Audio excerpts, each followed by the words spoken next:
Good evening, members, officers, members of the public, and people watching us at home. And welcome to today's planning committee meeting. Can I ask everybody to put the phones on silent mode, please, or switch it off?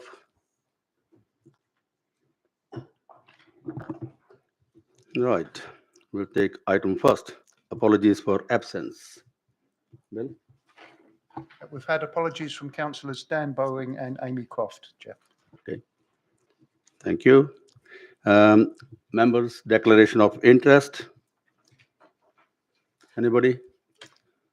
Okay, Councillor Todd. I'm embarrassed to tell you, I used to be chairman of the Latimer Children's Parents Guild hundreds of years ago. Yeah, Councillor Luki. On the Rothbury Gardens site, it's in my ward. I've met residents over the past 4 years and on this matter, and I arranged the only consultation meeting between the developer and residents, which only occurred on Monday. Thank you. Any more? Yeah, Councillor.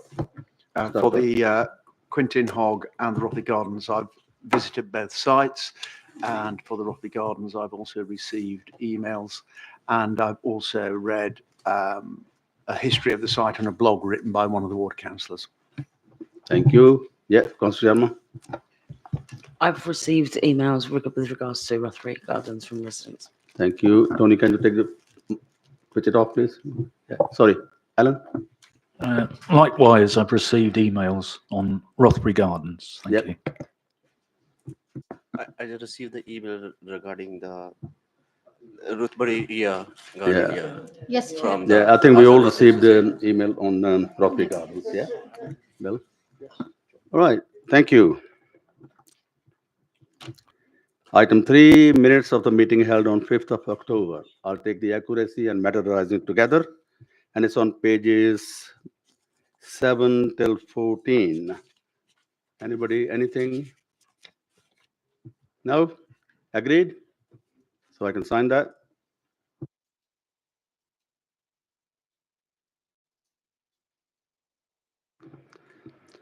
Right, I come to the real business now.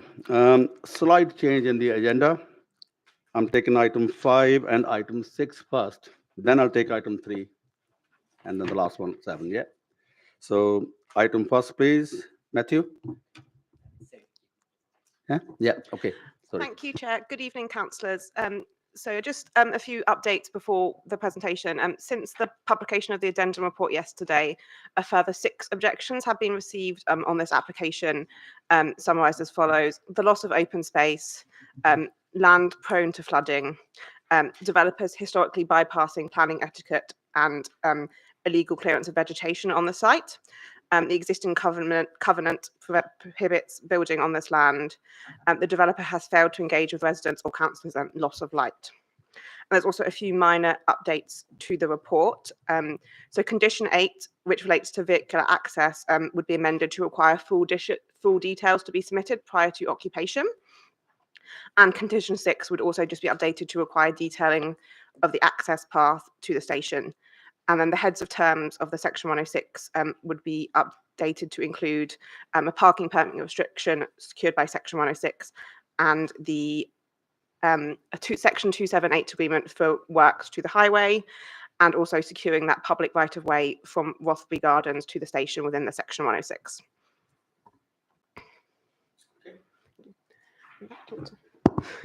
Thank you. Just a quick question on that, Sophie. 3.3, it was refused in 4th of May 22. What's the difference between that application and this application? Let me just get that up quickly. So then it's the same housing mix. The private amenity space would be slightly different. In the P14 refused application, 3 units would benefit from policy compliant amenity space, and then 6 units would have had less than 50 square meters of amenity space. This current application, 2 units benefit from policy compliant amenity space. However, all units benefit from at least 50 square meter amenity space. There would be a reduction in 1 parking space. So 9 car parking spaces are now proposed compared to 10. And there was an increase in the carbon reductions provided on site from 76% to 90%. And then there's a few minor amendments to the design, including the introduction of twin gable roofs with a lower eaves and ridge height, and increase in detailing on the elevations, particularly those facing the garages. This application was called in by Councillor Siddiqui, and unfortunately he couldn't make it for some reason. Any questions from members? Yeah, Councillor Stroud. Presentation still happened. Yeah, you haven't, Sam, you said we haven't done the presentation. So the application site is. Oh, sorry. Hello, if you don't mind, can you close the door?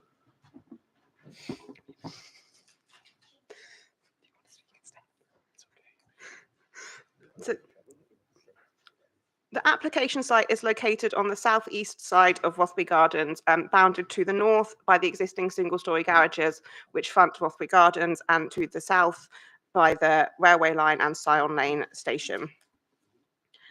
And then there was an access path which runs diagonally through the site to the north, at the north, which connects Rothbury Gardens with the station. So the proposal being considered under this application is for the erection of 9 family homes. Additional access will be provided at the southwest and northwestern side of the site, and then the proposal includes improvements to the existing footpath between Rothbury Gardens and the station. So the photos just show the existing situation at the site at the moment. The containers are in the process of being removed, so they don't benefit from planning permission. And then obviously the next slide shows the existing footpath to the station, and then just the garages which front the site on Rothbury Gardens. And these are just a few examples of the houses that are currently visible on Rothbury Gardens. So this is the proposed site plan, which shows we've got 9 properties, 1 detached dwelling, and then 4 pairs of semi-detached dwellings along running along the site. So to date, we've had 14 objections on the application, including the 6 which I noted earlier. The objections focused on the loss of the existing covenant and open land, the risk of flooding, and the increased noise and disturbance which would result from the proposed development. So just to be clear at this site, the existing covenant was from a 1997 permission for 8 houses, which you can already see on the southwestern side of Rothbury Gardens. Within that permission, Section 106 agreement prohibited the construction of additional structures on the green land, which is the subject site, which is the application site, is the green land. The reason for this being was to provide a visual break between the Northumberland estate and the playing fields on the opposite side of the railway. It was not to provide amenity space for residential properties. That was not the purpose of the Section 106 obligation. As part of this application, we would be removing that Section 106 obligation through a Section 106. It would mean that only this scheme could come forward without being in breach of the covenant. Any other development which was to come forward on the site would have to then go through the process of removing the covenant again, which was unlike the previous refused application, the LA1 permission, which noted in the report, which would have removed the covenant and allowed any development then to come forward on the site subject to planning permission. We can obviously grant this planning permission without removing the covenant. It just then means that the development would not be able to come forward without being in breach of the covenant. So the provision of residential development is considered acceptable on this land. The site is not allocated as local open space and is currently vacant. And then obviously I do note that there has been a significant loss of landscaping on the site. However, that wouldn't have required planning permission. So the existing permission is seeking to increase the amount of landscaping on the site, planting of 21 trees, and would result in 9 highly sustainable and well-designed family homes.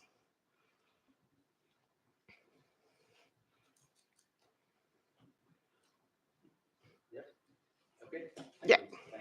And Councillor Stroud first.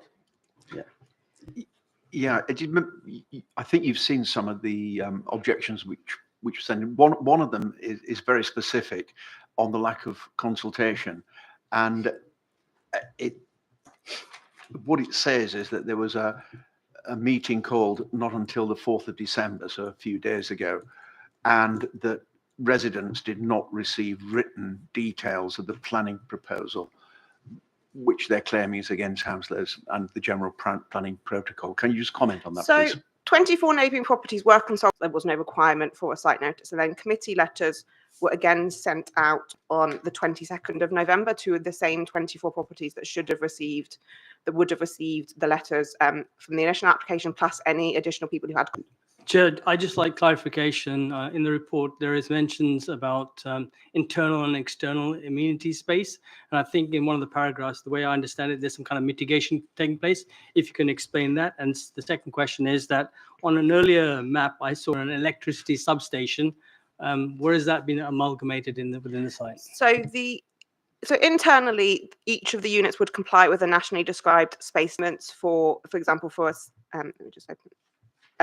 For all the units would be considerably in excess of the requirements. And I didn't see it on my most recent site visit, but I think definitely that makes it, I'm a bit short, so I can't quite see over the fence.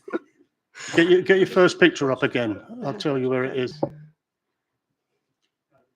Oh, on the site. No, the other one. The other picture. The first. There was a. Oh yeah, there it is. There it is. Where it is. Chair, if I may, I mean, on the map there was one, but it just in terms of planning, I'm just wondering how relevant is the electricity? So it looks like substation? obviously the substation. Let me have a quick look at the proposed. You just bear with me 1 second. I'm just going to open. You had a picture up there just before you started flicking through them, Sophie. I'm just double checking on the plans. If you just bear with me 1 second.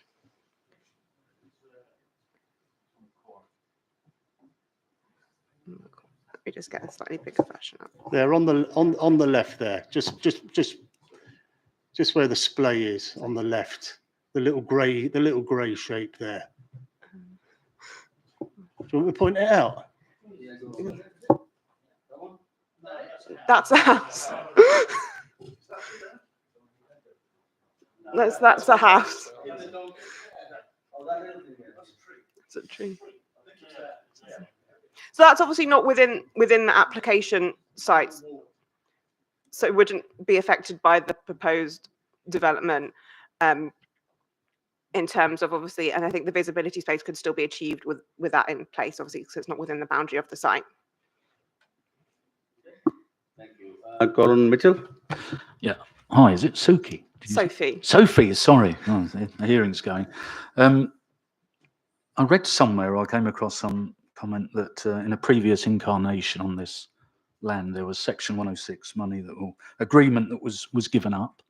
So I'm interested in where we actually stand in terms of clarity on the Section 106 now and mitigation monies. I'm not sure if anyone's going to speak for the developer tonight, but there will be. Okay, then I'll save some inquiry for them as well. But I'm just wanting some clarity on where we stand, Section 106 now. The 90 of those houses as affordable dwellings, and then number 2, the second schedule was to effectively restrict the development of restricts the erection of any buildings or other structures on the green land. The green land is the application site. Obviously back in 1997, the committee reports weren't as thorough as they are nowadays. So the reason for that within the report is to provide a visual break between the Northumberland estate, including Rothbury Gardens, and the playing fields. It wasn't ever to provide amenity space. The site is not designated as local open space within our local plan. I understand it historically may have been used as allotments, but I understand that use has long since ceased. So the purpose of that obligation was to secure a visual break.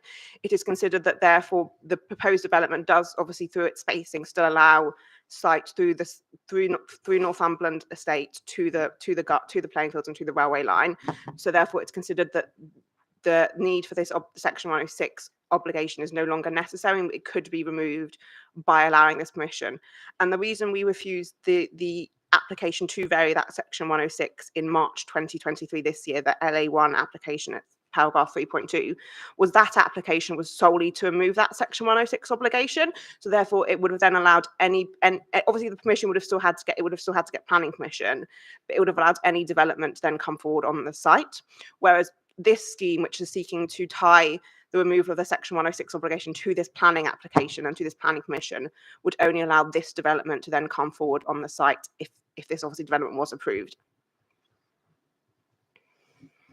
Councillor Sidhu? Thank you, Sophie. Just for clarification, the to garages. Is that part of the development? So the garages aren't part of the development. The garages are under multiple ownership. We did discuss during the pre-application stage the probability of including the garages within the development, but due to the complexities of the ownership of those garages, it wasn't possible, unfortunately. So that will stay as it is. Okay, Councillor Butt. Thank you, Chair. Would you think that increased noise due to the additional traffic? Thank you. It's unlikely that the development is for 9 family homes. It was considered that travel-wise, that the trip generation from this scheme would not be significant in terms of the overall public highway networks. I wouldn't consider that the noise and disturbance associated with 9 additional family homes would harm the living conditions of neighbouring properties. And there will be obviously a noise survey, which is included in condition to ensure that the development is internally, obviously, that isn't disturbed by noise from the railway in particular, so that to provide a high quality of accommodation for future residents. But it's not considered that this particular development would harm the living conditions of neighbouring properties. It's not considered there'll be a significant increase in comings and goings in comparison to existing. Thank you. Thank you. Councillor Todd. Yeah, thank you, Chair. There's mention of green land in the report. Can you tell me what you mean by green land? So the green land was the term used in the Section 106 agreement for the application site to secure it as to secure the covenant that restricted the erection of structures. That's the green land is that term. Okay, that's very clear. My second and last question, if you look at page 70, please. That's the list of applications that have been refused and agreed. You've approved hoardings on the site at paragraph 3.1, and you've, according to the photograph there are things on there that shouldn't. Are they in breach of planning permission at the moment or not? They are in breach of planning permission. There is an outstanding enforcement notice on the site, and the containers are in the process of being removed. Well, you've indicated early on, I think you should have mentioned that with respect in your presentation. You said, dealing with paragraph 3.2, that application, which was refused in March, was solely a vehicle to get round to section 106. So yeah, So hang on, let me finish. Yeah, there seems to be a bit of poker here. We've got an appeal outstanding. If they win their appeal, what's the result of that? Let's start again. If they win the appeal, what's the impact of that on the housing? So obviously, the appeal is for the erection, the temporary storage, which is what you can see in the photos here. Obviously, if they win that appeal, they obviously can choose to implement that development. They would unlikely be able to implement both the temporary storage and the housing permission at the same time, obviously, as the two developments would conflict with each other. But am I right to, sorry to carry on, Chair, am I right in saying that when we grant planning permission, it's normally for 3 years? So the planning permission, if this planning permission was granted, it would have to be implemented within 3 years. The planning permission for the temporary change of use would only be able to take place from 3 years from the date of the decision, if that appeal was allowed. Following 3 years, if that appeal was allowed, the temporary containers would then have to be removed from the site. It was only a permission that's temporary in nature, whereas obviously this permission that's being considered under this application would have to commence within 3 years. Obviously, once it was commenced within 3 years, it would then be implemented and could last for as long as it was the lifetime of the development. Okay, but sorry, I've got to, yeah, I am concerned about the options and the potentials and their undertakings. At the moment, they're in breach. Why has it taken so long to get those containers off the site? Are enforcement involved? So enforcement are involved. I'm not entirely sure. The containers wasn't my application. I'm not entirely sure. I know the containers are being removed. I think the developer who is here might be in a better position to answer, obviously, the intricacies of the site history. As if he can answer honestly. Okay, sorry. If you can provide a bit more, yeah. Yeah, so in terms of the removal of the containers, the developer has been arranging to remove the containers, and over the last few weeks, in particular, has been working with our highways colleagues to make sure that there's a construction logistics plan in place and that all the highways requirements have been satisfied before they can be removed. So that work's been ongoing over the last few weeks to ensure that when they're removed safely and with the approval of our highways colleagues. So that has delayed the removal of the containers to a degree. Okay, but would you accept that if they win the appeal, those containers can stay? That's right, yeah. Okay, any more questions? Yeah, Councillor Luki. There've been number. So we had a meeting on Monday, 4 days before the committee. After 4 years of these people occupying the site, and 5 months after the application, there are a number of issues that were raised there by residents. One of the main issues is flooding. It's a regular. I see Mr. Williams is not here tonight. I think he's probably had enough really with this. He's going to come and speak. There's a history of flooding here. Yeah, how much of that is being taken into account with this this application? So the application site isn't considered to be within a flood zone. Obviously, I do appreciate there can be a history of flooding outside of this. The development would be implemented in a way that would promote sustainable urban drainage. A drainage strategy was submitted with this scheme that was prepared by a suitably qualified professional, which concluded appropriate to subject sustainable drainage measures. It wouldn't result in an unacceptable flood risk, and these details would be secured by condition to be implemented prior to occupation of the development. So it's likely that this development coming forward would improve the situation on Rothbury Gardens in terms of the flood risk by incorporating some SUDs that aren't there currently. Okay, thanks. Are officers familiar with this? You're not familiar with it, you said. Officers familiar with this site, having been remained allotments following the building of the houses in the late 90s on the other side of, this is all allotment site. This is all the former Sign Lane allotments. It's got a similarity to Park Road in the sense that it was a private, it was owned by British Railways, and they sold some of it to Acton Housing Association, now A2 Dominion, who built those houses. But the remnant of it remained allotment. People still used it, and also when those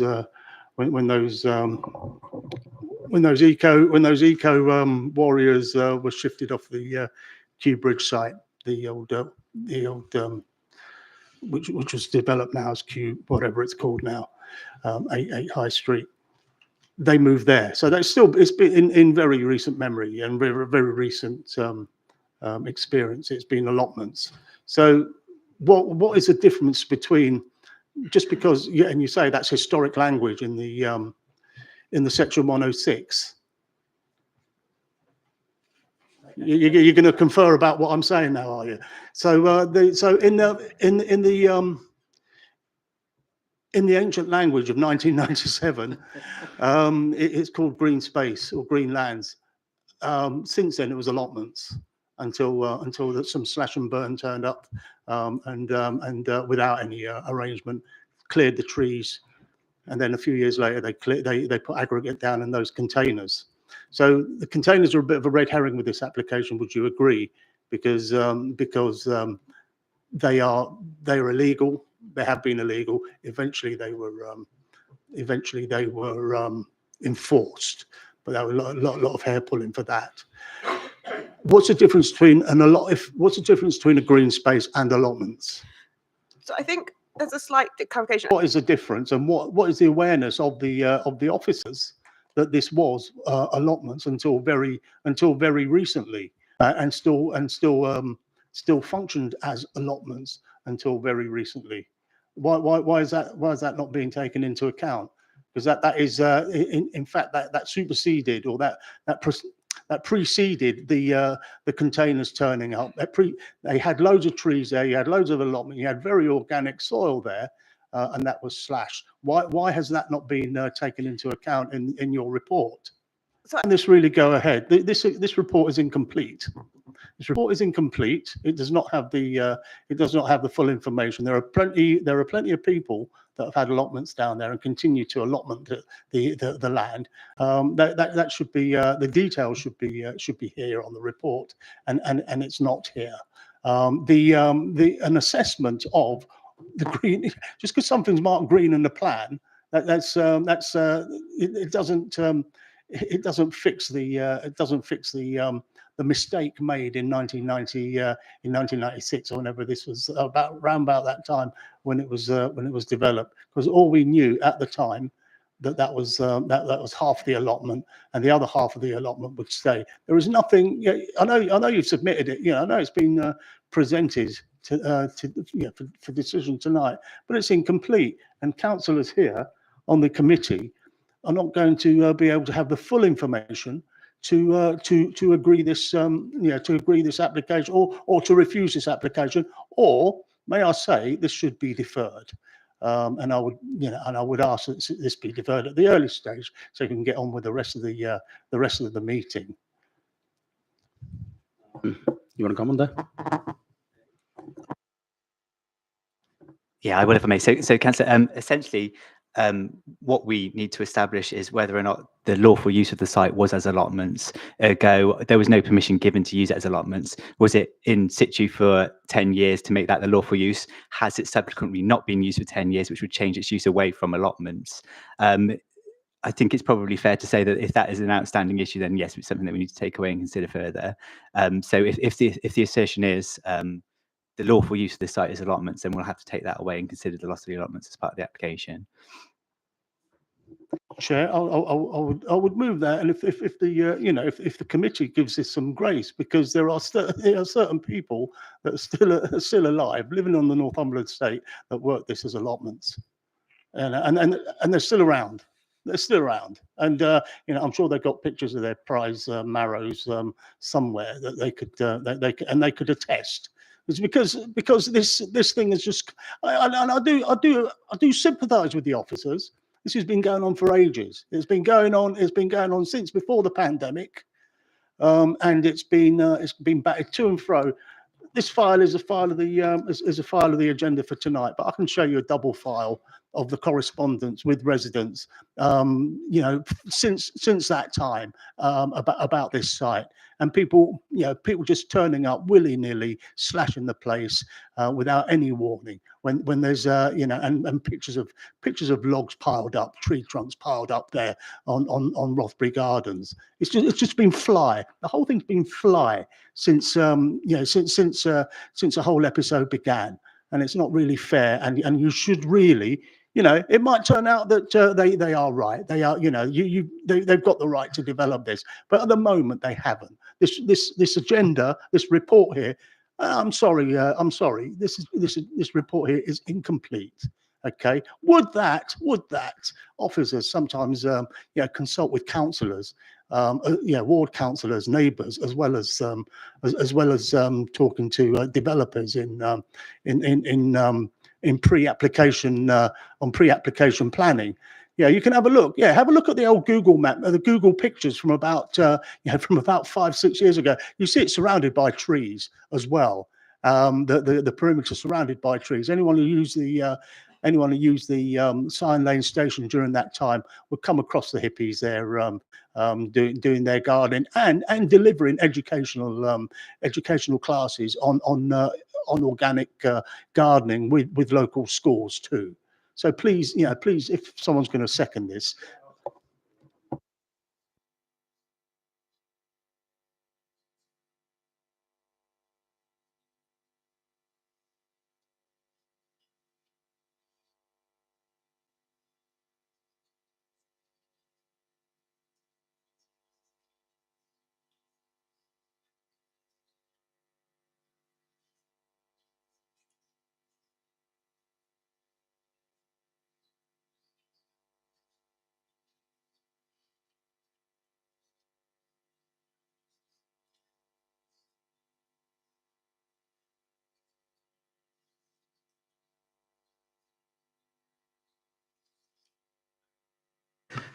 Sorry, members, just so we're clear, and we've had a proposal in a second, and we'll take a vote on that.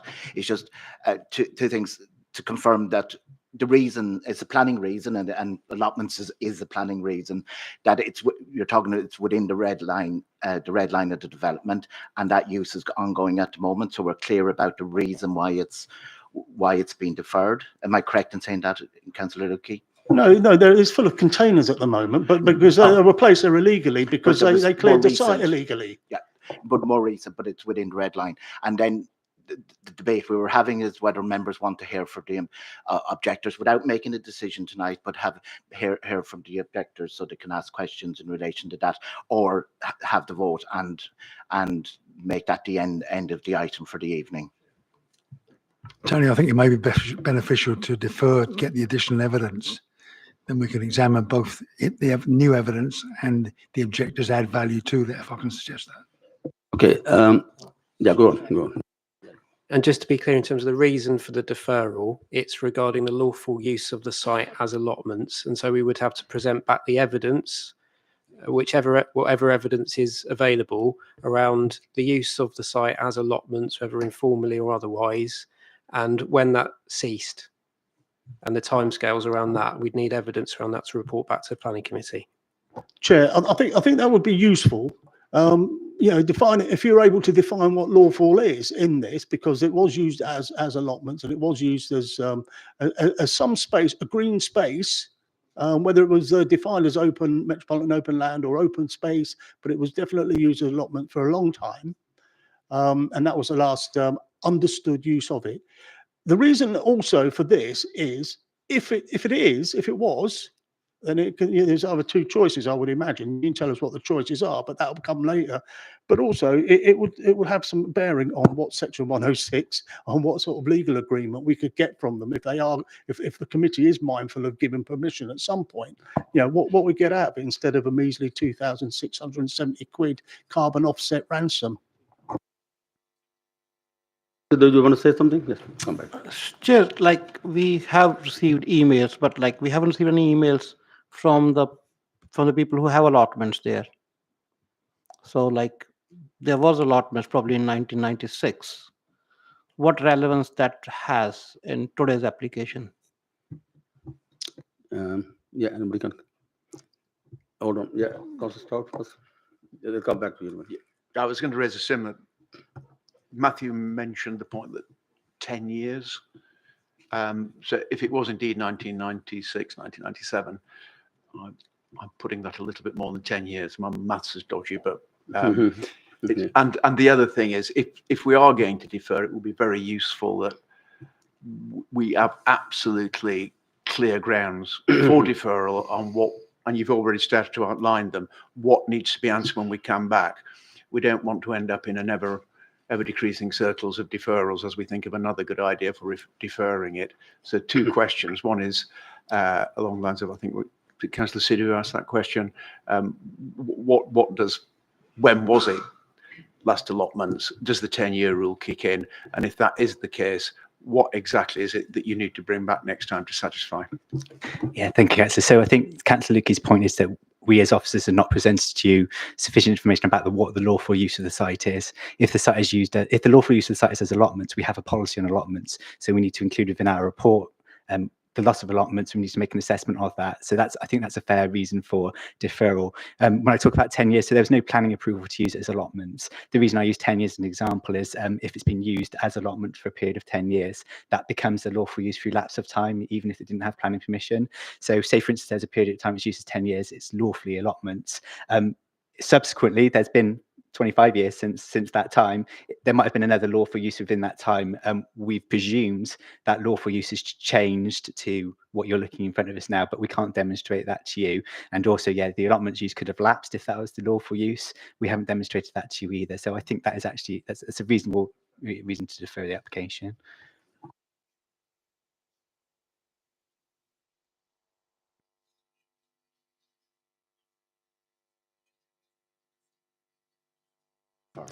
Right. After taking the advice, I'm going to ask the members, do you want to go ahead and listen to the objectors and applicant and then make a decision, or do you want to make a decision for deferral now?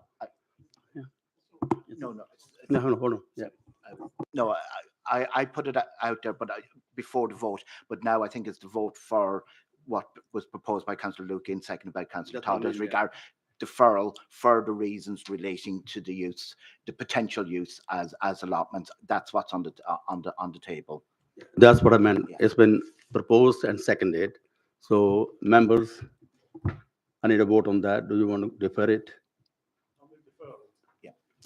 Yeah. Take a vote on that? Yeah. Yeah. So it's 1, 2, 3, 4, 5, 6, 7, 8, 9. Yeah. Any against? Okay, abstentions? Or abstention, yeah. 3 abstentions.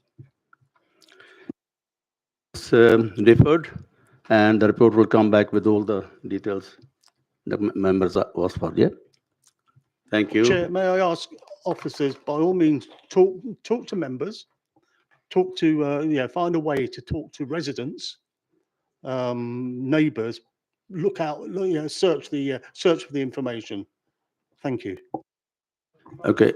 Councillor, I'd appreciate if you could send me all the information you have about the use of the site as allotments as a starting point. Drop me a line. Drop us a line, and we'll work from that. Please, thank you, Sophie.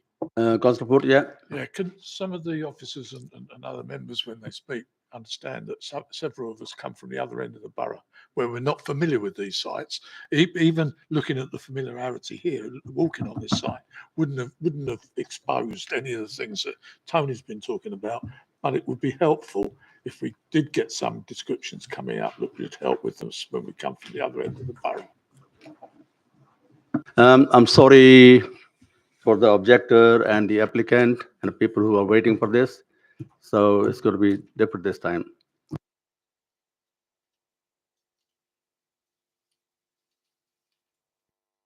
Okay, we'll take the next item, which is item 6, pages 102, 191. I think, Matthew, you taking this one? Yes, Chair. Thank you, Chair. Yeah. So this is units 9 to 10 Victory Business Centre on Fleming Way. Fair chance you don't know where this site is. This is within Hounslow South. It's just off Wharton Road, which is the road running to the... Actually, I'll just pause for a second.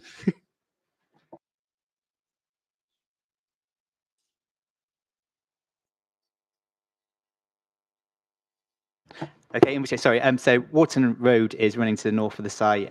Fleming Way runs to the east of the site, and it's the Mogden sewage treatment work is just to the south of the trees that you can see there. I hope that helps with your bearings.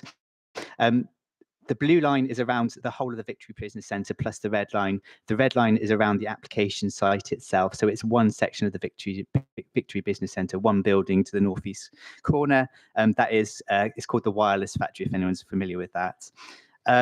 This has got a public transport accessibility level, of 1B, so it's very poor accessible transport-wise. It's in a flood zone run, and it is a site that is locally significant industrial location. And then again, another site plan to give you a bit more information about the site itself. It's essentially an industrial complex with residential properties to the west and north.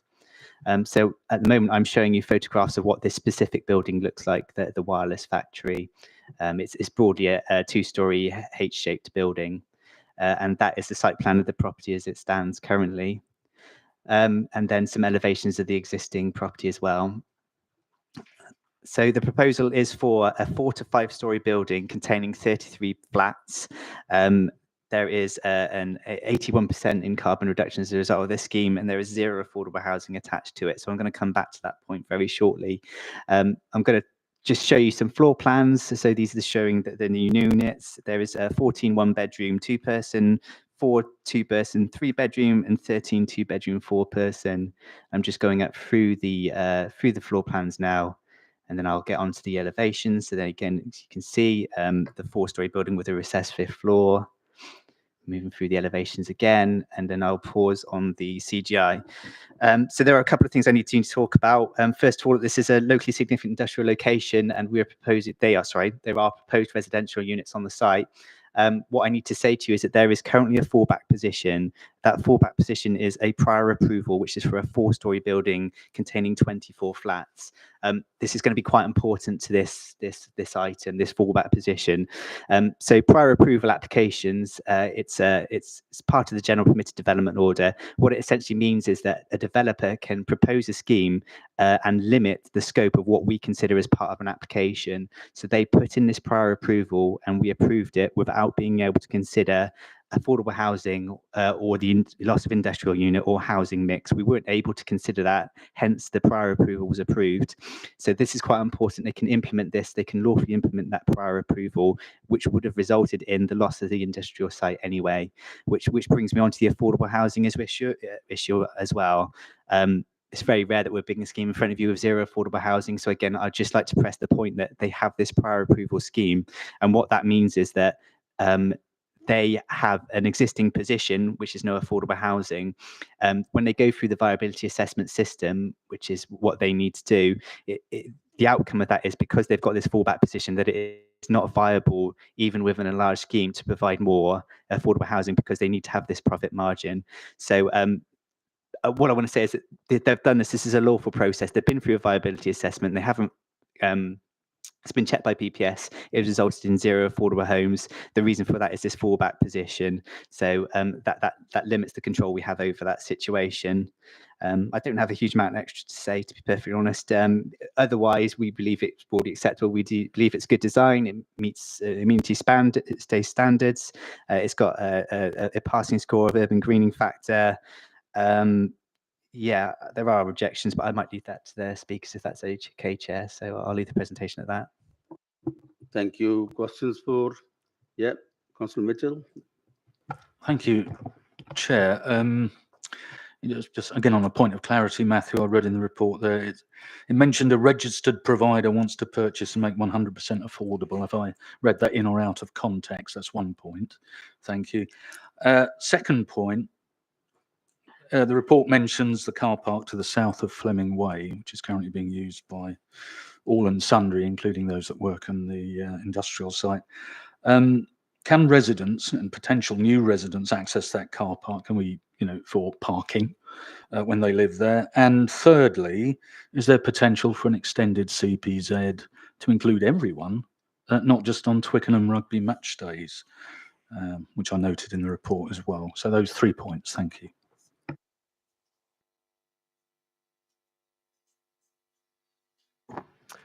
Thank you, Councillor. With this development, there is proposed to be 7 car parking spaces within the existing car park or within the existing sort of site. It's not anticipated that residents would be parking within the wider site. However, we will be securing a car park management plan via condition, which will outline measures to ensure that that isn't the case. Regarding the CPZ, the CPZ is operational at the moment, Monday to Friday, 10 a.m. to 12. And parking surveys have been undertaken with this application, and it's not anticipated that there would be any overspill parking that couldn't be accommodated within the surrounding 200 metres of the site.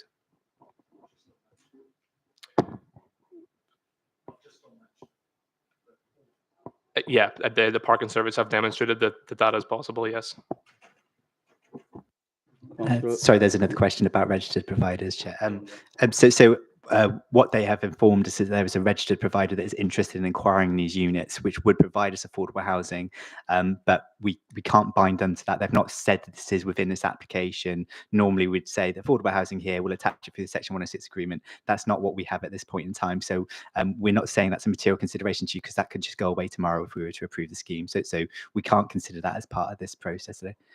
We don't know how long. We don't even know if it will happen at all. I mean, I don't doubt their word, but when it comes to robust decision making, we're suggesting that you can't have that as a material consideration. Okay, Councillor Lal. Yes, Chair. What I'm having difficulty understanding is that the prior approval scheme had 24. This one has 33. And they're still saying that they find it not profitable enough to put in place affordable housing. Which I don't understand how that can be when they got extra housing on that site. So just it's a fair question, Councillor. I should have practiced this answer better. We tried to illustrate it in the report. What is essentially happening is that they have got prior approval for a scheme, and they've banked that. They've banked the value of that. They have that in situation now, and now they want to have an uplift over that scheme, but they still get to keep profit over what they've banked. So when we say schemes are unviable, that means that they're entitled to a profit as part of a proposal. So the profit is generally 17% profit. When we say schemes unviable, that means that the profit comes below 17%. So in this case, they are making a profit, but we have to allow them to bank what they got with the prior approval and then allow them another 17% profit over that. I'm not justifying that. I'm telling you that's what the situation. I'm saying that is lawful, that process that they're going through, and whether we like it or not, it's a lawful situation. It's what we have to let them do. So the supplementary question to that would be, is it lawful for this committee to say to them, actually our planning process, planning protocols demand 50%? That's our position. It's a position. It's not necessarily what our policies say is that yes, aiming for 50%, but viability is embedded in the whole planning system. So the National Planning Policy Framework, the most overarching document, states that viability comes before that 50%. So our policies do actually say that this is okay. We aim for 50%, but viability comes before that. Any more questions? Okay, Councillor Sidhu. Thank you, Matthew. How you will, like on that road, there's mostly 3-bedroom semis, and middle of that, we will be raising 5-story building. Will that be like, I know it's...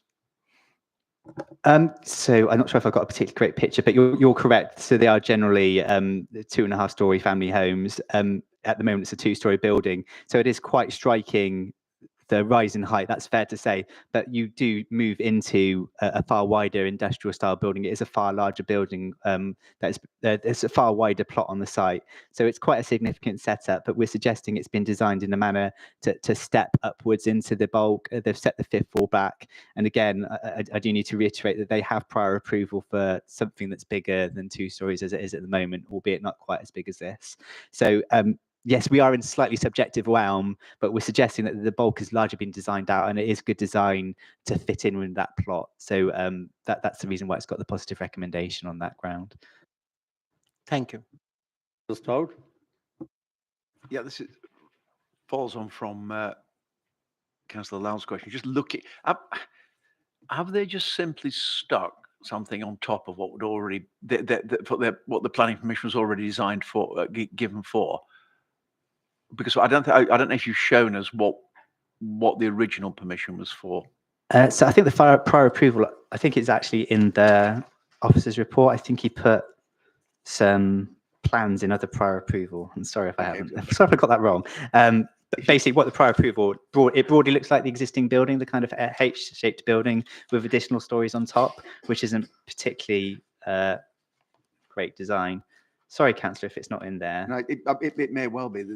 Yeah, so I'm looking at the moment. Hundreds It's of on page pages, 121. So it's got a typical floor plan and the principal elevation of the prior approval scheme, which is literally a couple of extra stories on top of what the existing building looks like. So this is a more holistic approach to designing the building. So just let me find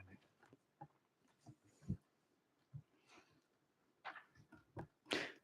Sorry, I'm hoping I've got the same page numbers as you. It's it's just above 8.20 of this report. Oh, the black and okay, Yeah. got it. Yeah. Okay, that's fine. Thanks. I can't see any more hands, so can I now invite Mr. and Mrs. Khairna Sheba? Yeah. You'll be given 5 minutes, and we'll let you know when it's 30 seconds left. Time starts now. Yeah, I can see. Yeah, thank you. Thank you for the time. I'm the owner, and my husband is here at number 1 Meadowbrook Court. My name is Daniela Karanesheva, and the 3D figure looks perfect, beautiful building, but the reality and the situation and the impact on our neighbors and the property next to that development, it's gonna be it's with a huge negative and obviously with lots of disadvantages to us. So currently, this is what the building look like. So this is the property, and we are within the 6 meters proximately. So if you want to look at these fresh pictures, because you can have the same impression from these 3D figures.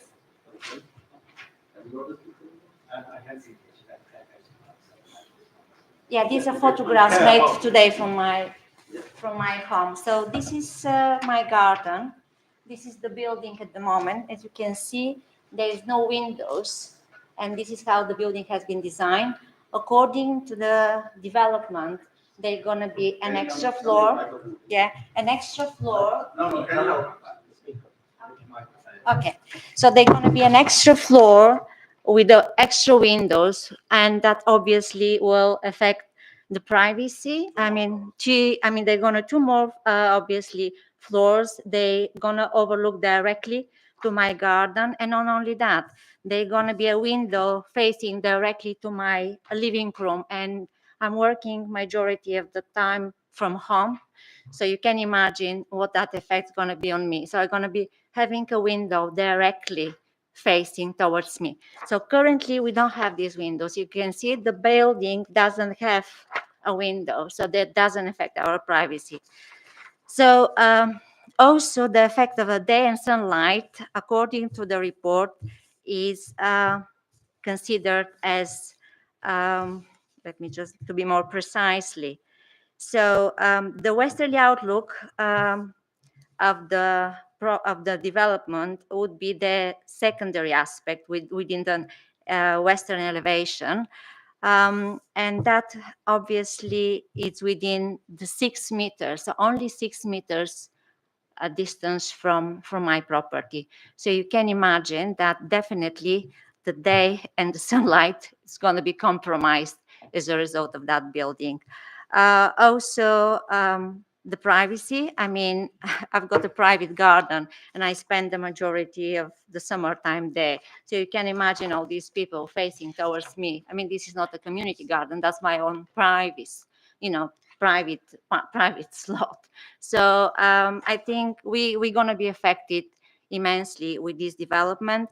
And also all the tests that have been done, I'm not sure how that has been done. I'm not expert into obviously development and building, but I've never been contacted. I've never seen anyone coming directly within our property to look at and to measure how actually we're going to be affected with such a major development. I've never been contacted for any feedback, or obviously we have sent the initial observations. And also the disturbance during this consultation, I'm not sure how long it's going to take, but look at the report, it's around 16 months, which is going to be something which will affect not only my physical, but probably my mental health, spending a time within the 6 meters of such a big development. So the objections are for development of such a high-story building. We've been very pleased with the previous proposal about the same story building. It's going to be converted into, I think, their care home or something like that, would have been within the same height, but now with the 2-story extra on top and western windows facing directly towards my property, I feel that I'm going to have a loss of privacy. So that's the objections we've got. Thank you. And also the Please devaluation. stay there, please. No, I just wanted to give you the rest of the pictures, because this is a different from the 3D. This is the real, obviously. So this is 6 meters away from the house.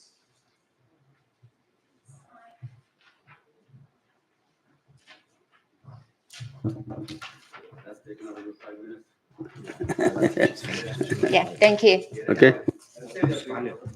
Yeah, and just the last thing I just wanted to mention about the devaluation, and obviously the value of the property is going to be affected.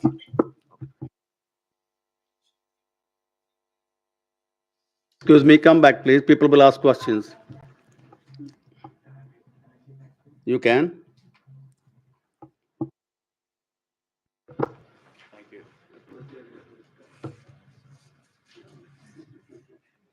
Members, there are questions for the objectors? Yeah, Councillor Stouter. Yep. Thanks very much for that. And can we speak to us? We realise it's not necessarily always easy to do that. I'm noting what you've said. Were you aware of what the planning permission that had already been granted, irrespective of this planning permission? And does that have the same impact on you that this would have?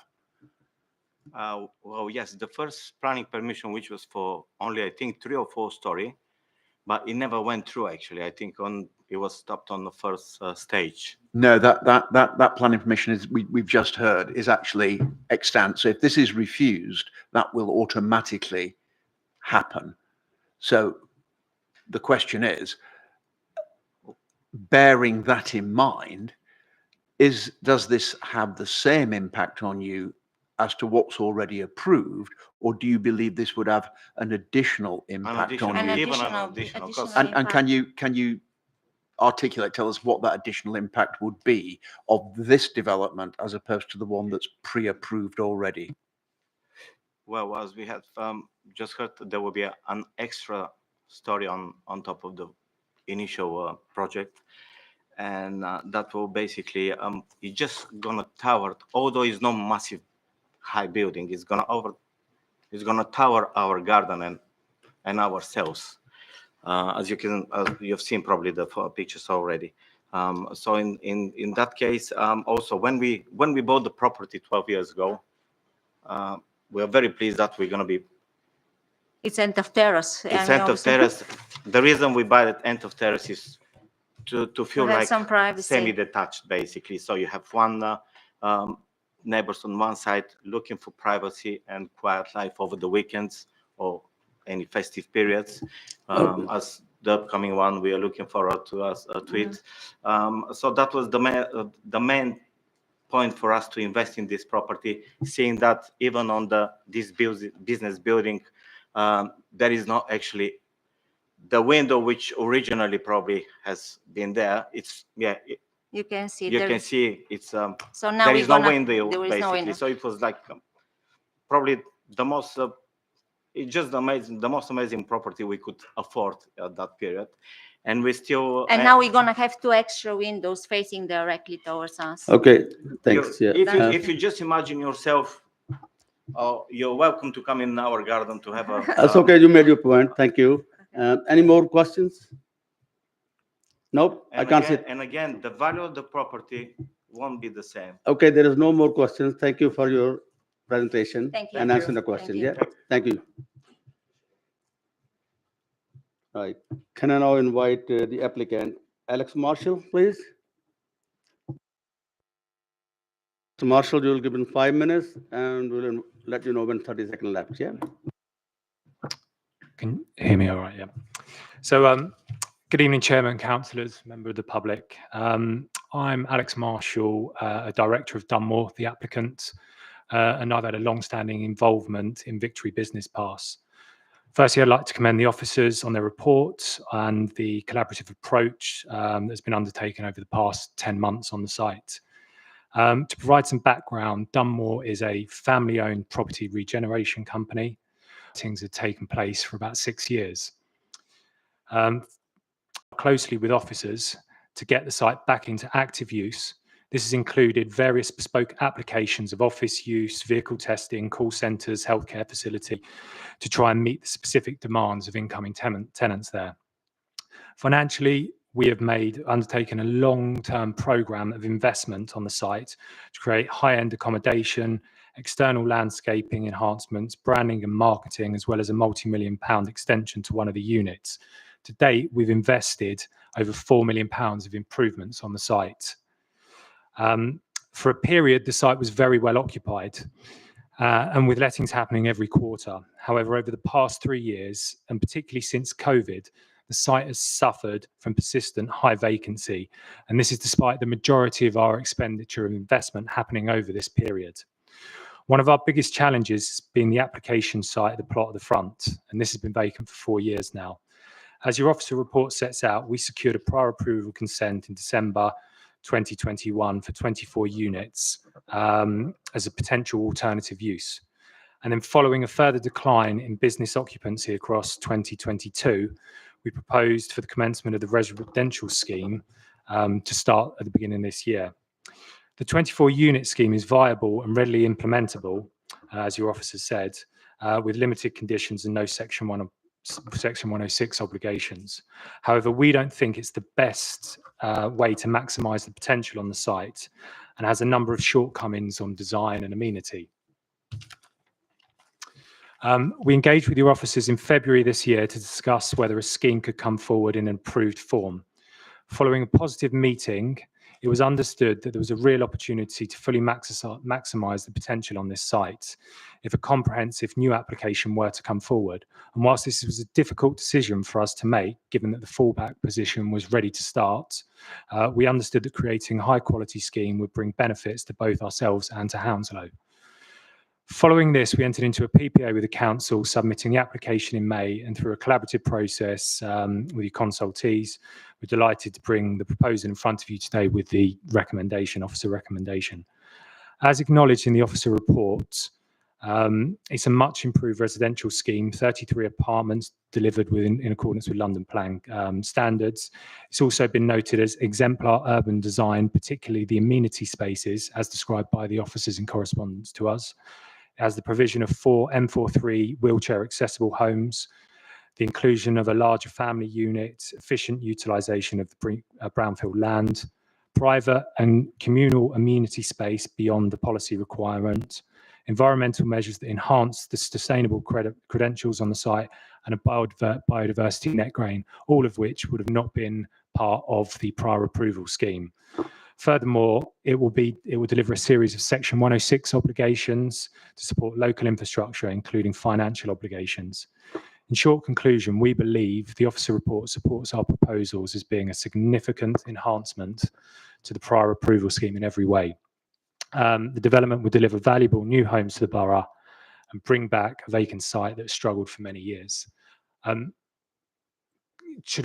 I respond to just one of the points of one of the difference on the massing that I think didn't necessarily come across very quickly, is that if you're looking at the photograph that's on the the drawing that's on the board now, sorry, that's changed. Typical. So the main square that's closest to the top, that's the original footprint of the building. The only additional bulk and mass is the thinner bit that sits over the top. So it's set away. The only additional mass on the prior approval scheme is circa 20 metres away from Meadow Court. So that's the difference. Thank you. Questions for the applicant? Can't see any hands. Yeah, Councillor Stockdale. Just a quick question. Your first one was for 24 homes, is that right? Correct. Which is just one home below the number where you have to provide affordable housing, is that correct? 25 being the number. I don't believe that's the case with a prior approval scheme, but I'm not a planning consultant. Okay. If you want to answer that one, please, Matthew, yeah. So sorry, for the prior approval scheme, we don't consider affordable housing. It's not part of our consideration. Sorry, as bad as that sounds. There's no threshold for affordable housing contributions.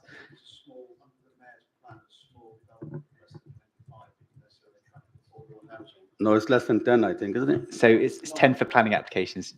Please correct me if I'm wrong. For planning applications, 10 or more homes is the threshold for affordable housing contributions. That's not for prior approval schemes. As I say, it's not one of the issues that we can consider under prior approval. I think we all agree on that, don't we? I think. Yeah. No, correct. Prior approval is national law as opposed to policy, etc. Yeah. So what the law says is in relation, there's no officers can't take into consideration affordable housing. Whether that's a good thing or not is a different matter, but that's the factual side of it. Yeah, just laboring on the same point, and it's purely for information only, because this is the first time I've come across this PAS, prior approval scheme. Now, what I'd like to know from officers, is this going to a new thing that's we're going to see more often, and is it a tactical move by developers? I won't comment as to whether it's a tactical move. I mean, there could be genuine intent to implement it. They are taking advantage of the system introduced by central government, which is designed to bring forward homes. We can't criticise them for that. That's a system that's been set up and they're delivering on it. Whether or not it's something that you're going to see more and more of, I'm going to hopefully suggest no, because of an Article 4 direction we're bringing onto these particular sites. So the industrial sites, the town centres, we're going to prevent prior approvals from happening as part of an Article 4 direction that's coming forward in the not too distant future. So no, it shouldn't be a recurring thing. Viability is an entirely different matter, but that's not something that we're confronted today. Developers are having viability issues in general because of the current economic climate. But no, if we call it a tactic, which again I can't say that that's what it is, it shouldn't be something that's recurring after this Article 4 direction comes in. Councillor, we are asking questions from the applicant at the moment. Go on then. Go on. Sorry. Yeah. Sorry, thank you, Chair. Yeah, I was just going to add that in terms of whether it's a new thing, it's not new. I mean, the government has been expanding permitted development rights going back to 2013, and is continuing to make proposals to expand permitted development. In terms of developers then taking advantage of their rights, the government expands the rights, and then the landowners, developers are entitled to take advantage of those rights once they've been given to them. So we'd like to give an opportunity. So when the officer presented the report, there was reference made to this alleged registered provider coming in and taking the whole lot. Would you like to say a little bit more about that? And would you not feel that had that happened and that was part of the report, you would have had a much smoother sailing through this process? So I mean, the scheme in front of you today, it is for 33 open market houses, and that's what we intended to deliver. That being said, we have put that out to the market, and ARP is interested in this, and officers have seen correspondence about that. But there's no guarantee. We're in detailed discussions with them, but there's nothing signed yet, so I can't guarantee it, and it's not part of the proposals today. Councillor Todd. Thank you. You've heard the objectors. Can you accommodate them at all? I can certainly take down their details and look at what we can do in terms of screening. I mean, the extant consent is already there. The additional bits that we put forward today is as far away on the site from their house as possible. The additional bit is 20 meters away, which I think is around 21 meters. Don't quote me on this, I'm not a planner. Is the distance that London Guide says on Outlook. That's on the already consented scheme. Excuse me, you had your chance, Sorry. so please don't interfere. Yeah.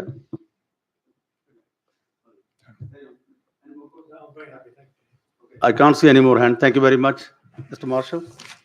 And you want to? If I could come back and the issue of apologies in advance. I didn't.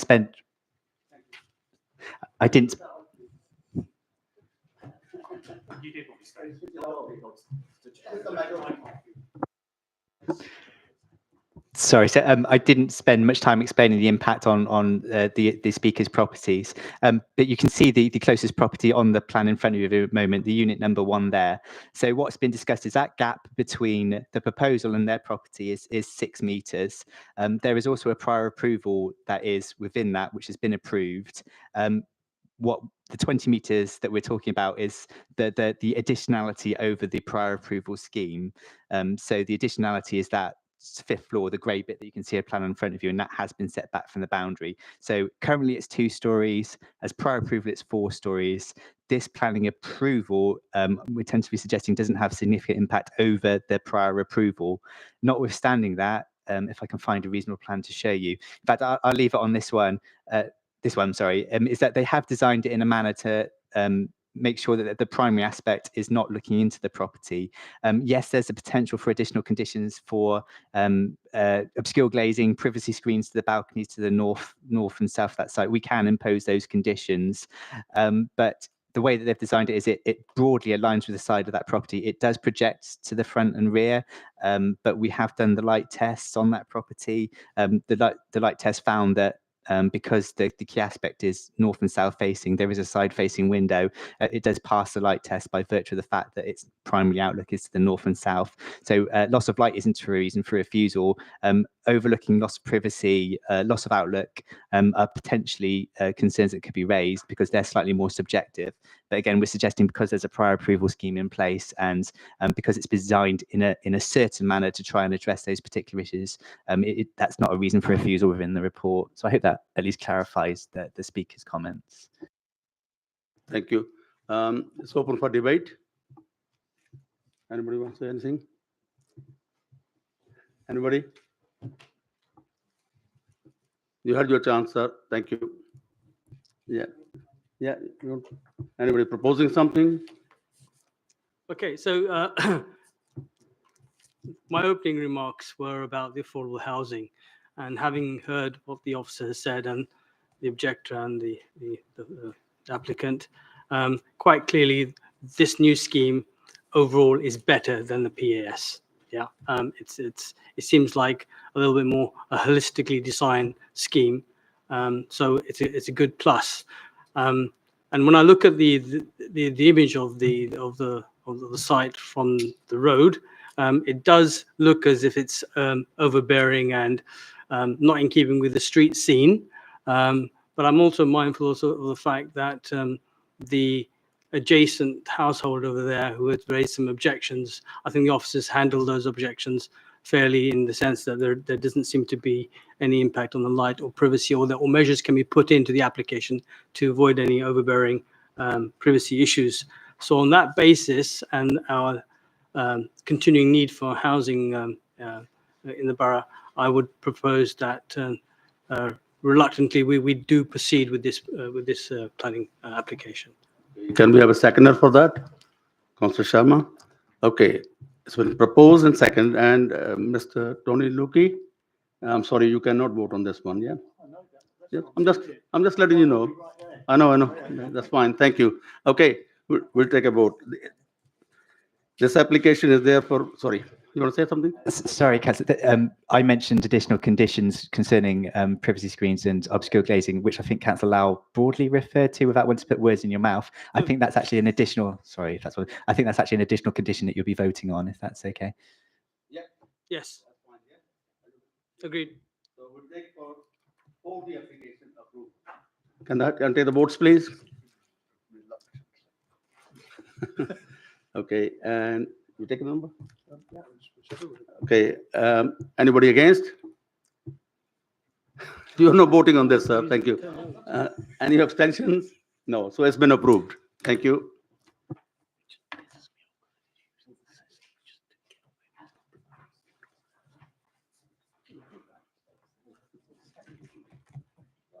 Do members need 5 minutes break or can we carry on?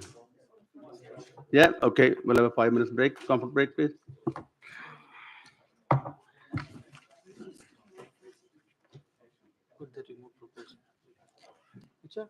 I think both would be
Is he ready?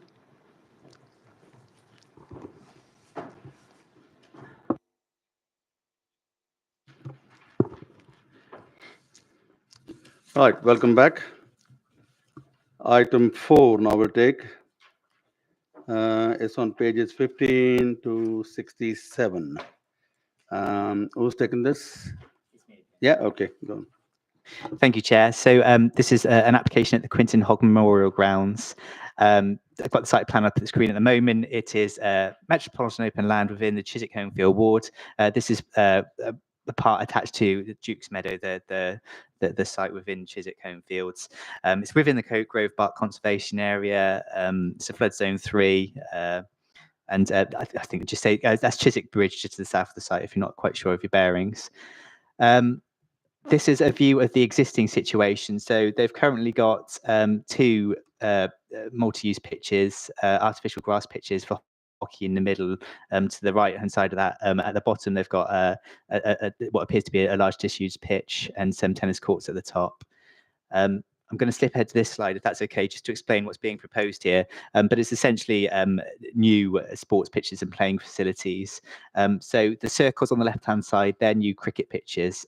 So they are going to have some netting erected just to the left-hand side and the right-hand side of the bottom pitch there. To the top, sorry, I'm not sure if I can explain this very well, but the green square to the top right, the smaller one, they're cricket nets. To the right, the green rectangle with the red outline, that's going to be like a kind, it's a hockey pitch, but it's a multi-use pitch. The 2 pitches that are greyed out there, they're being renovated. And then there's a combined football and rugby pitch to the bottom of that screen. And then the blue to the left is paddle courts. I hope you get a fair idea what's happening there. Not new pitches. The orange square is the stadium, which is a listed building. And so also attached here, there's floodlights attached to a number of the facilities. And then there are netting as well. 262 car parking spaces, 50 cycle storage stands. I'll give you a bit more detail. So they're refurbishing and reopening the grandstand pavilion. And again, we've broadly outlined what's going in there. That the purpose is primarily for level use for wheelchair users, a new hardwood timber seats. They're putting in solar panels and a heat pump, and there's a new cafe going in there as well. There's a picture of what the site looks like at the moment. And then what I'm showing at the moment, sorry to go back to this, but they have got an extant approval here as well, which is what you're looking at. It's basically pitches covering the ground. So what they're suggesting is there is an improvement here to the extant approval in terms of the need for the pitches, the layout of the pitches, ecology, sustainability and such. Attached to this will be a community use agreement. It's listed in the report and on the screen, but priority access for local clubs. The University of Westminster Student Sports Club will have access to a historic facility at no costs. An online booking system for community usage as tennis courts. Priority access and discount to national governing body supported community during the school's half terms and youth and amateur sports trials and tournaments. Then we've got a few pictures of what the listed state stand looks like. And a bit more information about what's going on there. So the proposal is for weekday and weekend use. So that finishes at 10 p.m. on weekdays and 8 p.m. on weekends. There's going to be conditions to control the flood lighting to be within those hours. The floodlights are set away from the residents, the neighbouring properties to the eastern side of the site, and the noise levels predicted are essentially lower than the existing situation due to some mitigations that are proposed. Just quickly on access, basically the main access is the circle 4 there. That's where most of the vehicles come in. There's another access which is 5. So those are vehicle accesses. 3, 2 and 1 are just pedestrian and cycle access. So no cars get in from that side. And yeah, so existing access remains unchanged. There is some disability parking spaces and electric vehicle charging points to be made available. There's more than double the cycling parking spaces. TfL do not object to the increased vehicle movements, and there's ongoing negotiation for contributions to extend CPZ hours, which I believe is concluded in the addendum in saying that there's going to be a £20,000 contribution towards CPZ and a condition for an event management plan. Again, a little bit more CGIs of what the scheme will look like in terms of carbon offset and sustainability, and then a plan of the site. So you can see we've just noted that 8 trees and 5 tree groups plus 4 group troops are being removed. They'll be retaining the significant old sweet chestnut trees to the southwest of the site, and they're planting 105 new trees. So that is it's a biodiversity net gain of over 20%, which is what the upcoming legislation is going to be requesting. Grassland will be cased by new ecologically viable habitats, bat, stag beetle and breeding bird habitats provided, and native hedgerows. I think I should, because there's no speakers, but there were objections to this scheme, so I'll cover it slightly, mainly to do with parking and vehicle access. So I'll just briefly mention that, yes, there will be increased vehicle movements as a result of the scheme, but if you look at 4, where they turn out of the site and they turn left, they'll be going straight onto the TLRN transport network. They won't be going to the right into the Chiswick itself, and that's managed by it's a low vehicle neighbourhood managed by a, sorry Gary, what's it managed by? Low G and low traffic neighbourhood, yeah. So they can't turn right into that area. No, they have to turn left out onto the low traffic onto the TLR network. There were concerns about impact on neighbour amenities, but we believe we've addressed there. They've given us a lighting plan in terms of the floodlights. Very little light leaves the area that you're looking at the moment. I've mentioned noise mitigation. There's an evening opening hours is shorting, and there's obviously controls to control opening hours into the evening. I think I'll leave it there if that's okay, Chair. Thank you. Questions for the officer, Councillor Mitchell? Thank you, Chair. Thank you, Matthew. Just 2 points. He's got you. The report mentions historic England and their worry about the loss of archaeological potential. I just wonder whether you could elaborate on that and what mitigation might be there, just to allay our fears. And are there conditions to ensure that biodiversity net gain, and what roughly is the timeline on that and the planting? Thank you. So two points. Bless you once more, sir. Thank you, Councillor. So in terms of the archaeology, they've raised concerns that there's not enough information for them to come to a view at this stage. They've recommended a condition for an investigation to take place prior to the works happening. So they'll do some investigation work, so dig some holes to establish that there is an archaeological presence on the site. When Historic England is satisfied that's taken place, then they'll be okay to proceed with the permission. The second question was on timelines, which I don't have in front of me. Do you know, Jackie? It's just a condition to control it. So there are conditions to control when and where that happens. So they'll have to provide this with that information in due course. So sorry, I don't have more information at that stage. Okay, Councillor Port. You referred to the ancient trees, but you said a substantial amount would be retained. What's the substantial amount? I thought all of them were going to be retained. Sorry, so just to be clear, the ancient trees stay. They're not proposed to be removed. The trees that are removed are of lower standard quality, so the grade C and the grade U trees, which are, sorry, I don't mean to diminish them, but they're not the big beautiful trees that you see in the southwest of the site. They're the less trees of lesser amenity value, and as I say, 108 trees replanted, so they're ensuring there's a net gain of biodiversity on the site. Councillor Stroughton. Nothing settled. Just looking at that's the current pitch. You've got 2 AstroTurf hockey pitches there, which I believe have been ripped out anyway and replaced.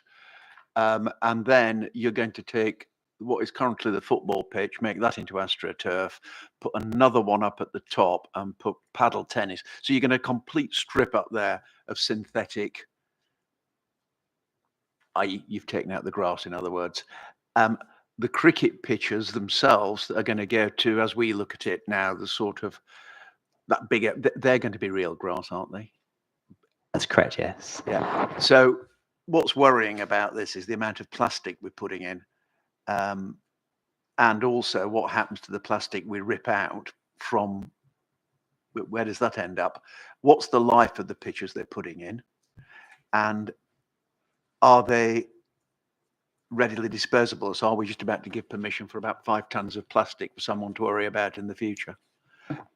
Okay, so you're asking questions about carbon life cycle of developments, which is a perfectly legitimate question, but it's not something that we are able to ask them to demonstrate to us as part of a planning proposal. There's a threshold where we enter into the carbon life cycle conversation. Sorry for that. It's not a great answer to start off with, but acknowledge your concerns about losing grass and installing plastic. But this is the purpose of biodiversity net gain. So they're losing grass, they're putting in plastic, but they also will install biodiverse features within the site that are of higher biodiversity value than grass. Sorry if I'm not explaining this very well, but hedgerows and such like that improve biodiversity on the site elsewhere. So there's a better biodiverse treatment than grass, which is what being proposed to offset that harm and loss. And again, climate change sustainability, we are looking at an improved pavilion here with solar panels, air source heat pumps. So that in terms of the overall sustainability impact, we are suggesting there's a gain here as opposed to a loss, which I understand your concern is. Yeah, I mean, it's a third, all but a couple of inches, mixing up metric and imperial. It's a 13 hectare site. We're going to make just under half of it plastic. I fail to see how you achieve a gain in biodiversity. How are they doing it? What's the, because there's also, if you look at just to the top of the picture up there in the sort of like 2 o'clock position from the nearest hockey pitch, there's obviously an overgrown sort of rough grassland area, which is obviously an area of biodiversity, and that's going to get a multi-purpose plastic pitch dumped on top of it. So yeah, I understand why people want them, because it makes the pitches playable a lot longer and it saves them money on groundkeeping. But I'm a bit worried about how they're going to achieve this diversity by putting a massive plastic down. Can I just, before you come there, those pitches are done because the international sports is all on turf now, not on grass. So they need to practice on turf, I suppose. The any international tournament, hockey tournament is done on turf ground now. They're not done on grass. Sorry, but the 2 pitches which already exist, they're the hockey pitches. They're a given. Yeah. So the 2 that are going in, there's going to be the bottom one, which is already there, that's got the stadium around it, if you like. That's going to become a football come rugby. And the other worrying thing is if you go off this site across the road, there's already someone's put down a great big synthetic pitch there, which you can't quite see on this picture. So we're going to have about nearly 1 kilometre's worth of plastic. So you're going to hear me talk about biodiversity net gain quite a lot. Sorry, coming up, because this is a new piece of legislation coming in. What biodiversity net gain is, it assigns a score to the ecological value of certain features. So say, for instance, grass gets a score of 1, then Paragraph 7.55 points to certain things like wildflower, grassland, scrub trees and hedgerows, which will have a score of, say, for instance, 1.5 or 2. So you can remove 2 1s, which is the area of the grass, and then if you provide 2 1.5s for the same area of grass, the ecology value of the site has that uplift, which we're seeking for through biodiversity net gain. I'm pretty sure I'm not 100% answering your question to your satisfaction at this point.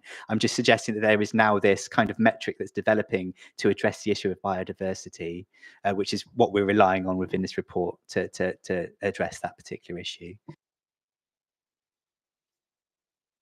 Councillor Todd. Yeah, thank you. On page 23, it talks about parking charges within the new site. There's no mention of charges in the paragraphs cited.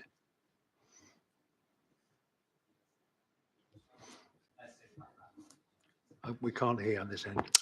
Yes, so I believe the applicant hasn't made any explicit reference to parking for the final development, but those charges will be included within the car park management plan. That's going to be secured via condition, and that's going to be in place essentially to deter people who won't be using the site from just going there and parking. But you appreciate there's one bus serves the whole area. Yes. Can I go back to 3G pitches, because I've had representations too. To put down a 3G pitch, you've got to have a load of concrete or tar, which lasts about a 10-year. And there are issues about the plastic involved and the safety of children on that.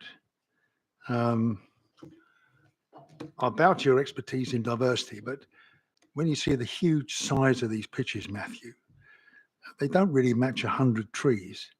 You know, the old birds and bees have a rough old time getting a huge amount of grass that's been pinched. And next door is Duke's Meadow with a further 3 pitches. Most people are concerned about that, and I've said that. But it's secondly, are we happy about the safety of the use of those pitches? And maybe outside our brief, there's a suggestion that the plastic comes from dubious sources. I mean, I'm being slightly provocative, but it is an issue. So you suggest I'm the expert in the safety pitches. I'm not. I don't claim to be. We consult with Sports England on these matters, and we have our own leisure team as well who have not objected to these grounds. And sorry, Councillor, I'm going to fall back to the old thing that I always do, is that if you're looking for a policy basis to refuse this application, which you may or may not be doing, I don't think that exists in the concerns you've raised at this point. So I don't think there's a reason for refusal there per se. And as I say, yeah, the Sports England, we would hope deal with these particular matters or look at them. But they're not the sort of morality of the borough. They have their own selfish ideas sometimes. Okay. Well, I appreciate your time. Thank you, Matthew. Any more questions from members? Yeah, Councillor Luki. I know when you were a little kid, Matthew, we looked at the tennis facility across the road on Duke's Meadows, and it was approved with an agreement that it'll be was it school use? I seem to recall school use to, and then we didn't trust this agreement, this legal agreement for school use. We didn't trust it, and we asked for records to be kept and reported back every 6 months. I think that was about 6 years ago, maybe. And well, go and guess how many reports we've seen on that? None. So you didn't need to guess. How are we going to record? How are we going to record or ensure that? I think there's somewhere in here where it says there'll be local school use available during school term times. How are we going to record the community use of these pitches? How are we going to ensure that the applicant delivers? How is it going to be monitored by either our sports people or planners? I'm not going to say planning enforcement, but who's going to do that? Because I don't believe it will be done, and I don't. These things do not get recorded. How are we going to find a way? The new regime in planning, new chief officer, new lead member, new head of planning. How are we going to ensure that these things are going to be recorded? Because they're not up until now. I've got other questions as well on. I think I read somewhere that some neighbours are objecting to the boundary being screened. Am I right on that? They objected. I think I read it on the objections. That there was going to be and the applications include screening of the land. What's the road opposite where our Quadiger, our Legion d'Honneur lives? That lady there comes around the corner. Comes around the corner facing. What's the name of that road north of the site?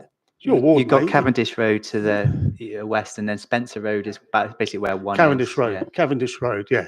So I think they were worried about it being screened off, and they wanted open railings there.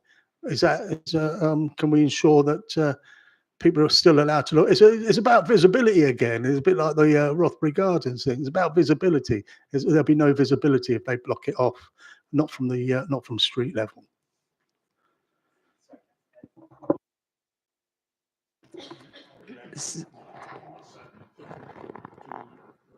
Yeah. So all I can think of is with the nets. So there's 6 metre tall nets around the cricket pitch for obvious reasons, maybe to my mind, but they're obviously they're permeable. You can see through the net, so I don't think that's going to cause significant. Sorry, my view is they won't cause significant harm.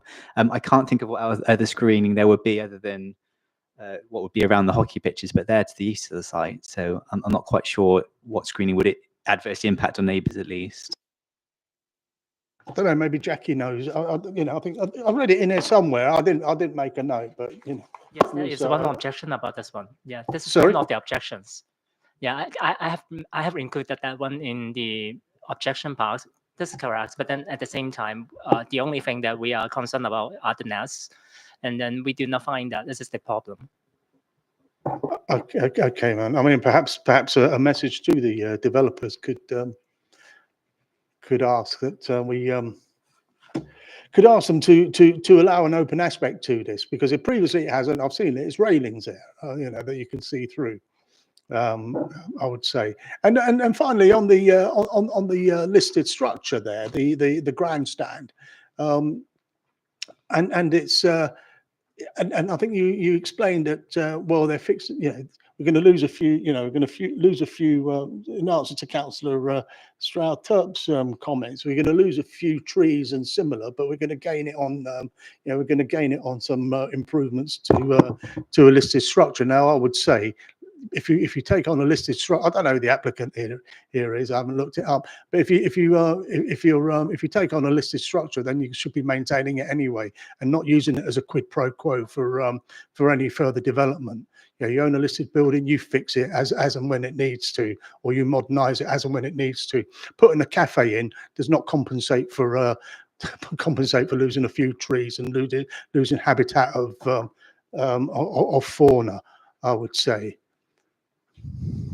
Why are we allowing that? So I'll start off with the structure, if that's okay. So I'm not suggesting that that's anything else is going to or contributing to allowing that. I think I just said because they're putting solar panels and they're putting on air source heat pumps in there, which you're looking at an uplift in sustainability of the site. That's all I was suggesting. If there was concerned about the wider sustainability issues, sorry, that might not be a great answer. That the monitoring the community use agreements. Sorry, I don't know. I'm looking at Vincent whether or not he's going to nod on this. I think the best way to monitor them would be to put in the Section 106 agreement for them to monitor them and for them to report it to us on occasion. So that, it's very difficult to do that otherwise. To get them to keep a log of it that is accessible for us to have view, to send that into us at a certain frequency is possibly the best way of doing that. I don't have any other answers for that. Sorry, Councillor. Sure. Yeah. Well, that's fine. That's if they deliver it. I mean, and it depends on how it's set up, because I know there's a load of they might, after the next election, they might not completely be private schools, but there's a lot of private schools that use these sites. Yeah, can we on this list that's on this monitoring, can we seek indication of state schools using this using these facilities, and how many of them are borough state schools? Because we're right on the boundary with Richmond upon Thames. How many Hounslow schools get a chance to use these facilities in this location, both this side of the and wider across the road on Duke's Meadows?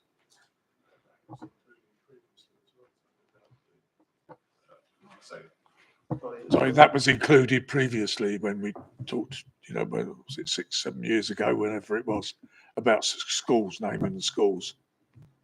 Richard. Exactly, Chair, and I don't want to debate yet. Yeah, sorry. Come from me if you want to ask a question, or instance. Don't want to debate at the moment. Yeah, I'll give him a break, man. But no, I know. He should know by now, shouldn't he? Really? Yeah. But all I saw from that tennis club is when I was mayor and went down to some tennis tournament from all the schools there, and that was it. I didn't see any kids on the ski slope. Is there an outstanding question there, Councillor? I mean, fair point. I think probably a holistic approach to community use agreements and how we present them to you is a fair message to put to us, because we've presented this to you without the concluded community use agreement. The actual planning application process isn't the best for sorting a community use agreement, because we don't, how do we, as planning officers, we don't go around the schools and such to ask who wants to do it. So that was something that you do as part of the Section 1 agreement. You do that. So if there's any other layers of resolution that you want to add to that, I mean, we can offer it to members to see it before the condition is discharged, if that's what people want, or we can just present you with a holistic strategy across the borough about how we'll approach them, which may be something that's due to be done anyway. Chair, strategies are good. Okay, it's implementing those strategies and how you deliver them. So yes, absolutely, find a way. We've got advanced technology since that tennis club application. We've got even further advanced technology since the goals at the goals facility at McFarlane Lane. But we've never seen any record of community use there. I know the community uses it, but we haven't seen if it fulfills the complete Section 106. That maybe you want at some point when you get a planning trainee, and you might want to get them to do a review of these community use events. Thank you, Tony. Okay, I can't see any more hands. You want to add on to it, Matthew? Anything or no? It's open for debate. Anybody want to say anything? Anyone propose anything? Chair, I propose the approval. Okay, can I have a seconder? Councillor Ghazala, but okay, it's been recommended for approval, proposed, seconded. Can I have a vote for the approval, please?